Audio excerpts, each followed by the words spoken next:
പീച്ചി ഡാമിൻ്റെ ഷട്ടറുകൾ തുറന്നത് മൂലം പരിസര പഞ്ചായത്തുകളിലെ ആളുകൾക്കൊക്കെ വലിയ കഷ്ടപ്പാടുകൾ നേരിടേണ്ടി വന്നു എന്നുള്ളത് ഒരു യാഥാർത്ഥ്യമാണ്. പാണഞ്ചേരി, നടത്തറ, പുത്തൂർ, തൃക്കൂർ പഞ്ചായത്തുകളിലൊക്കെ വെള്ളം ക്രമാതീതമായി വീടുകളിലേക്ക് കയറുന്ന സ്ഥിതിയുണ്ടായി. പല വീട്ടുകാരും മാറി താമസിക്കേണ്ട അവസ്ഥയുണ്ടായി. പാണഞ്ചേരിയിലടക്കം എല്ലാ പഞ്ചായത്തുകളിലും റിലീഫ് ക്യാമ്പുകൾ തുറക്കേണ്ടി വന്നു. വലിയ നഷ്ടമാണ് ആളുകൾക്ക് സംഭവിച്ചത്. ഈ സാഹചര്യത്തിൽ മഴയൊക്കെ ശമിച്ചതിന് ശേഷം പുതിയ ആരോപണങ്ങളാണ് ഉയരുന്നത്. ഈ മഴക്കെടുതി മനുഷ്യനിർമ്മിതമാണ്. പ്രധാനമായും ഈ ആരോപണം ഉന്നയിക്കുന്നത് പ്രതിപക്ഷ രാഷ്ട്രീയ പാർട്ടികളിൽപ്പെട്ട നേതാക്കൾ, അവരുടെ ആളുകളുമാണ്. ഇത് സംസ്ഥാനം ഭരിക്കുന്ന രാഷ്ട്രീയ പാർട്ടിയോടും ഗവൺമെൻറ്റിനോടും ഈ പ്രളയം പോലും മഴക്കെടുതി പോലും രാഷ്ട്രീയമായി കണ്ട് ആരോപണം ഉന്നയിക്കാനുള്ള ഒരു അവസരമായിട്ടാണ് ഉപയോഗിച്ച് കാണുന്നത്. പാണഞ്ചേരി പഞ്ചായത്ത് പ്രസിഡന്റ് എന്ന നിലയിൽ പീച്ചി കേരള എഞ്ചിനീയറിംഗ് റിസർച്ച് ഇൻസ്റ്റിറ്റ്യൂട്ടിലെ എഞ്ചിനീയർമാർ, പ്രത്യേകിച്ചും അസിസ്റ്റൻ്റ് എഞ്ചിനീയർ ആണ് അവിടെ 24 മണിക്കൂറും വെള്ളത്തിൻ്റെ അളവ് എടുക്കുന്നതിനും മറ്റും നേതൃത്വം കൊടുക്കുകയും സദാസമയം ജാഗ്രതയോടെ വെള്ളം കൂടുന്നതനുസരിച്ച് ഷട്ടർ തുറക്കേണ്ട കാര്യത്തിനൊക്കെ അവിടെ ഉണ്ടായിരുന്നത് അസിസ്റ്റൻ്റ് എഞ്ചിനീയറാണ്.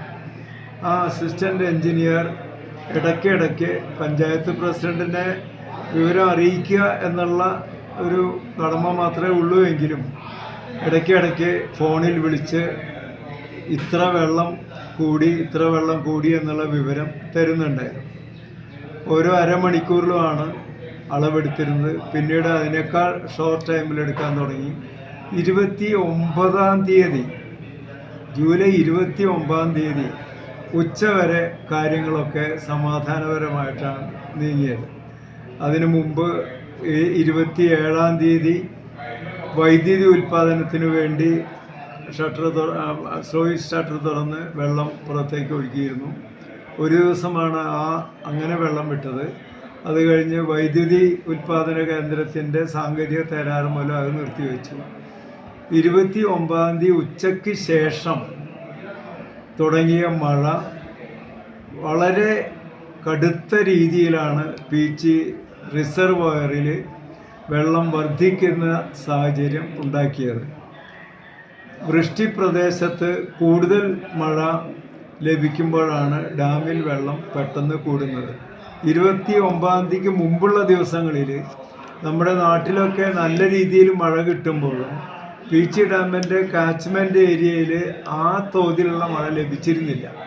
29-ാം തീയതി ഉച്ചയ്ക്ക് ശേഷം തുടർച്ചയായി പെയ്ത മഴ രാത്രിയോടെ കൂടുതൽ കനക്കുകയും ഡാമിലേക്കുള്ള ഇൻഫ്ലോ, വെള്ളത്തിൻ്റെ അളവ് ക്രമാതീതമായി വർദ്ധിക്കുകയും ചെയ്തു. ഇത്തരം ഒരു സാഹചര്യത്തിൽ പീച്ചിലെ എഞ്ചിനീയർമാർ ഡാം തുറക്കുന്നതിനുള്ള അനുമതി കിട്ടുന്നതിനായിട്ട് ജില്ലാ കളക്ടർക്ക് വിവരം റിപ്പോർട്ട് ചെയ്ത് അനുമതി തേടുകയാണ് ചെയ്യുന്നത്. അതെല്ലാം ഈ തവണയും കൃത്യമായിട്ട് അവിടുത്തെ ഉദ്യോഗസ്ഥർ ചെയ്തിട്ടുണ്ട്. ജില്ലാ കളക്ടറുടെ അനുമതിയോടെയാണ് ഷട്ടറുകൾ തുറന്നിട്ടുള്ളത്. അങ്ങനെയാണ് അവിടെ നിന്ന് മനസ്സിലാക്കാൻ സാധിച്ചത്. 29-ാം തീയതി ഉച്ചയ്ക്ക് 3 മണിയോടെയാണ് 3 ഇഞ്ച് വീതം 4 ഷട്ടറുകൾ ഉയർത്തുന്നത്. അതിനുശേഷം പടിപടിയായിട്ടാണ് 6 inch, 8 inch, 10 inch, 12 inch, 15 inch, ഈ രീതിയിൽ ഘട്ടമായിട്ട് മാത്രമാണ് 4 ഷട്ടറുകളും ഉയർത്തിയത്. ഉദ്യോഗസ്ഥരെ സംബന്ധിച്ചിടത്തോളം, ചുമതലയുള്ള ഉദ്യോഗസ്ഥരെ സംബന്ധിച്ചിടത്തോളം ജനങ്ങളുടെ സുരക്ഷ നോക്കുന്നതോടൊപ്പം തന്നെ ഡാമിൻ്റെ സേഫ്റ്റി നോക്കേണ്ടതുണ്ട്. മാക്സിമം വാട്ടർ ലെവൽ കഴിഞ്ഞും വെള്ളം കൂടുതൽ ഡാമിൽ സ്റ്റോർ ചെയ്യേണ്ടി വന്നാൽ ആ വെള്ളത്തിൻ്റെ സമ്മർദ്ദം മൂലം എന്തൊക്കെ സംഭവിക്കുമെന്ന് ആർക്കും പ്രവചിക്കാൻ സാധ്യമല്ല. ഡാമിൻ്റെ ഷട്ടറുകൾക്ക് കേടുവരികയോ ഡാമിനോട് അനുബന്ധമായിട്ട് വള്ളിക്കയം എന്ന സ്ഥലത്ത് സ്ഥിതി ചെയ്യുന്ന ചെക്ക് ഡാം കവിഞ്ഞൊഴുകുന്ന ഒരവസ്ഥയുണ്ടാകുകയോ അതിൽ വിള്ളലുകൾ സംഭവിക്കുകയോ ചെയ്താൽ നമ്മളിപ്പോൾ അനുഭവിച്ച ദുരന്തമല്ല ഈ നാട്ടിലെ ജനങ്ങൾ അനുഭവിക്കേണ്ടി വരിക.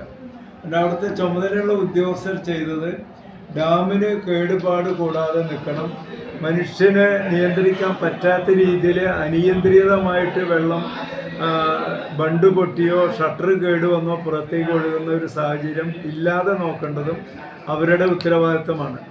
അതുകൊണ്ട് തന്നെ ക്രമമായി വർദ്ധിപ്പിച്ച്, ഇതിനു മുമ്പ് ഒരിക്കലും